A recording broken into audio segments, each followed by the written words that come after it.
13일 금요일, 오늘 13일의 금요일입니다 여러분. 13일의 금요일. 누가복음 17장 1절에서부터 10절 말씀, 13일의 금요일을 말씀으로 한번 써내려 갑시다.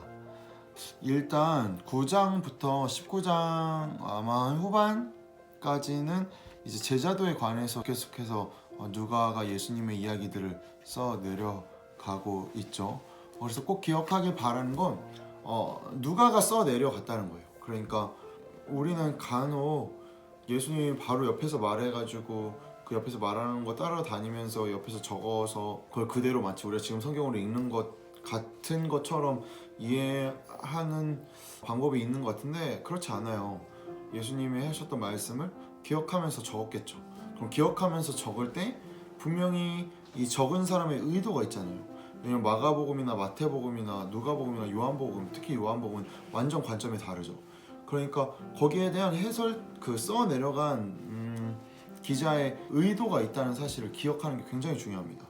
그렇기 때문에 누가가 이제 계속해서 제자도라는 이것을 말하고 있다는 사실을 기억하며 바라보면 1절에서부터 2절은 이제 소외시키는 것, 어떻게 보면 공동체 안에서 이렇게 실족하게 하는 것에 대한 범죄에 대해서 말하고 있고, 그리고 3절에서부터 4절은 그럼 우리는 범죄한 자를 어떻게 해야 되는지 뭐 이런 거죠. 1절에서 그러게 이렇게 실족하게 하면 연재맷돌을 목에 매어서 바다에 던져지는 게 나는데 나를 실족해 한 저 사람은 바다에 던져지는 게 낫겠다 라고 생각했는데 그 다음에 무슨 이야기가 나와요? 용서하라고. 그런데 여기에 또 뭐 있죠? 7번씩. 7번씩이라는 건 하루에 7번 이상은 이제 용서를 안 한다 이런 게 아니라 항상 용서해야 한다는 거예요.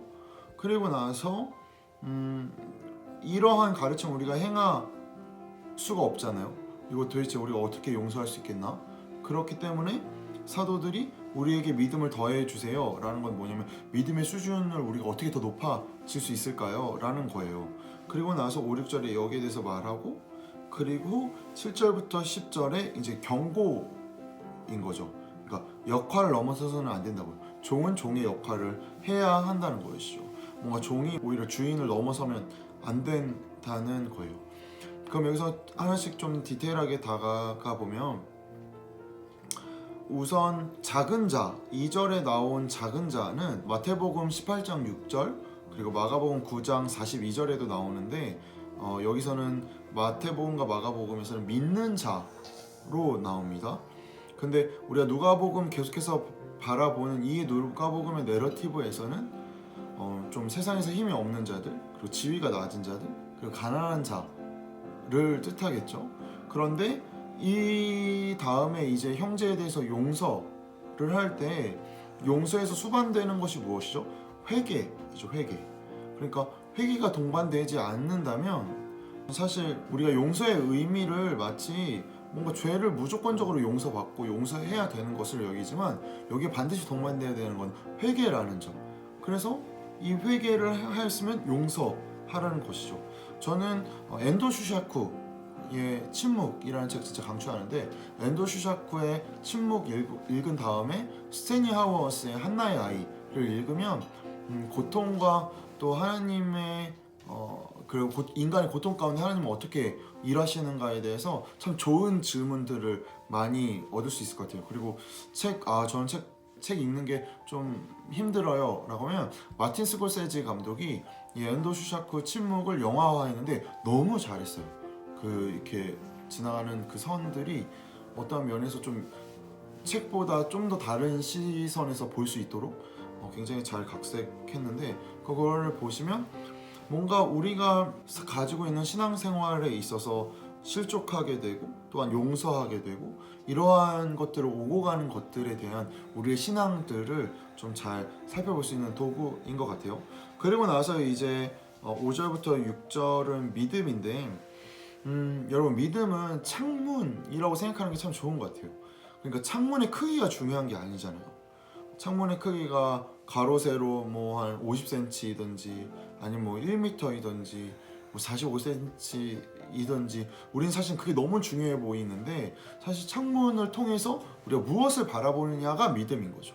우리가 창문 넘어서 하나님을 바라보는 것이 중요한 것이지 이게 믿음의 역할인 거지. 내가 믿음이 이 정도로 크고 내가 믿음의 레벨이 뭐 10이 되고 5가 되고 이런 것을 말하고 있는 것이 아니에요. 그렇기 때문에 행동을 말하잖아요.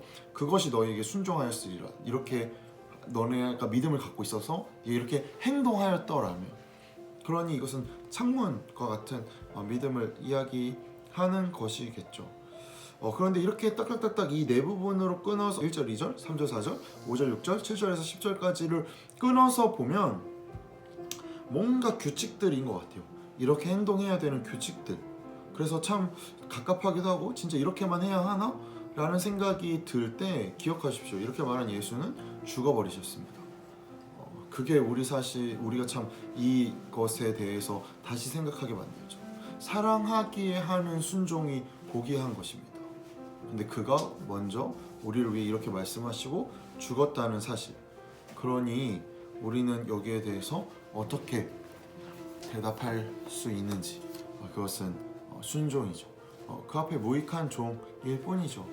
우리가 그렇게 살아가면 좋겠습니다. 왜냐면 지금 너무 내 안전이 중요하잖아요. 내 가족의 안전이 너무 중요하고 내 성벽이 너무 더 두터워야 할 것 같고 만에 하나 하는 우리의 마음들이 서로의 벽을 치는 이때에 우리가 어떻게 하면 그 벽을 넘어설 수 있을지. 물론 이것이 안전을 포기하라는 말은 아니지만 마음의 경계심을 바라보면 알잖아요. 내가 지나가는 사람을 병균 덩어리로 염려하는지 아니면 이러한 사회에 대해서 우리가 애탄해하는 마음을, 애통해하는 마음을 가지는지는 우리가 알지 않습니까? 그래서 그렇게 말씀을 잘 적용하고, 그리고 이제 내일 예배 녹화하고 주일에 이제 인터넷 예배 드리게 되는데, 청년 예배에서 만납시다 여러분. 오늘 하루도 수고하셨고, 그리고 새롭게 시작하는 오늘 하루도 화이팅입니다.